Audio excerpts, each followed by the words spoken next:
Hello friends, welcome back. आज के इस वीडियो में हम पढ़ने जा रहे हैं भूकंप के बारे में। जैसा कि हमको पता है कि अपने भारत में अभी रिसेंटली में भूकंप आया हुआ है और यह भूकंप आपका भारत बस में नहीं आया हुआ है, इसके पड़ोसी देश जैसे कि चाइना, तिब्बत, भूटान और बांग्लादेश में भी इसका असर देखने को मिल रहा है। तो आज की इस वीडियो में हम इस इंटरेस्टिंग टॉपिक के बारे में पढ़ने जा रहे हैं। तो आज के इस वीडियो में हम पढ़ेंगे भूकंप के बारे में, यानी कि अर्थक्वेक के बारे में। तो आपको सबसे पहले यह पता होना चाहिए कि भूकंप यानी कि अर्थक्वेक का मीनिंग क्या होता है। तो देखिए, आपका भूकंप क्या होता है, यानी कि earthquake means shaking of the earth is called earthquake, right. तो यहाँ पर देख सकते हैं लोकेशन जहां पर आपका भूकंप आया हुआ है। तो यहाँ पर देख सकते हैं हम लोग कि सबसे ज्यादा जो इसकी इंटेंसिटी थी वह यहाँ पर यूपी में देखने को मिला है और इसके ठीक सटे हुए दिल्ली एनसीआर में भी जो है इसका डिजास्टर देखने को मिल रहा है। और जो आपके पड़ोसी देश हैं चाइना, तिब्बत, यहाँ पर भी जो है इसका जो है सेंटर देखने को मिल रहा है, राइट। और ये आपका भूटान है, इस पर भी इसके इफेक्ट देखने को मिल रहे हैं। और यह बांग्लादेश है, यहाँ पर भी इसके इफेक्ट देखने को मिल रहे हैं। तो यहाँ पर कुछ फिगर के माध्यम से हम आपको समझाना चाहेंगे कि यहाँ पर देख सकते हैं जो दीवारें या फिर सड़कें हैं वह आपके जो है यहाँ पर देख सकते हैं कि टूट चुके हैं और जो लोग हैं यहाँ पर वो घरों से बाहर निकल चुके हैं। और यहाँ पर टाइम ड्यूरेशन भी शो कर रहा है आपका और अलग अलग न्यूज के माध्यम से इसको जो है रिप्रेजेंट किया गया है तथा कवर किया गया है। तो यहाँ पर देख सकते हैं टाइम्स नाउ ने इसको कवर किया है रिसेंटली 1 आवर एगो, एंड आल्सो इंडिया टीवी ने भी इसको कवर किया है 1 आवर एगो,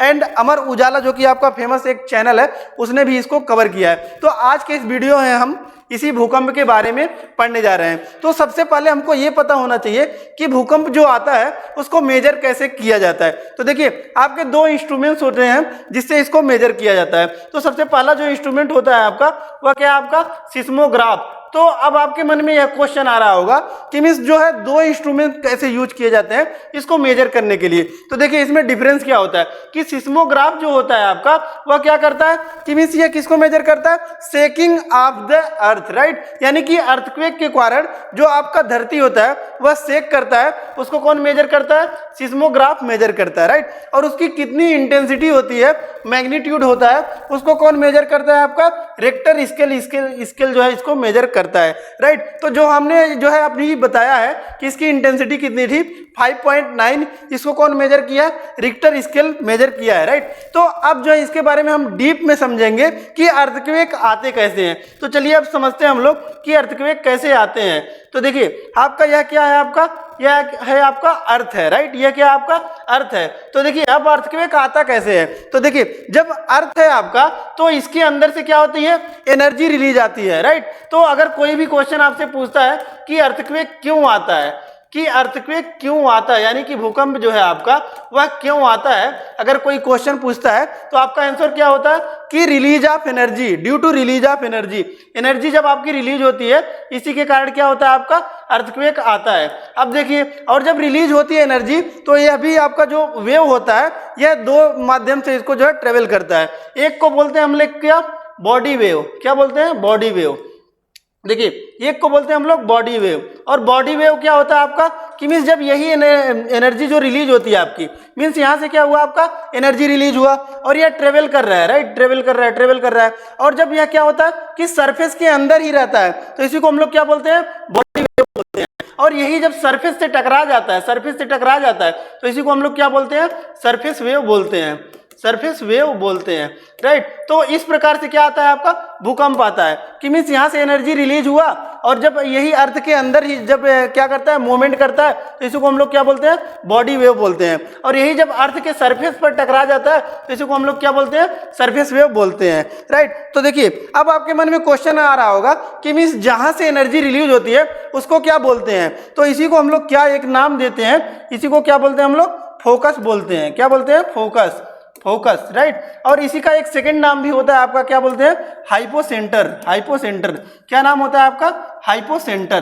तो देखिए अभी जो आपका जहां पर भूकंप आया है, जैसे कि मान लीजिए आपका इंडिया में आया है, राइट, तो सबसे ज्यादा जो इंटेंसिटी होती है वह कहां पर होती है, इसके बारे में समझते हैं। तो देखिए आपका सबसे ज्यादा इंटेंसिटी कहां होगा, सिंपल सा आप जो है इससे अनुमान लगा सकते हैं कि सबसे ज्यादा इंटेंसिटी कहां होगा।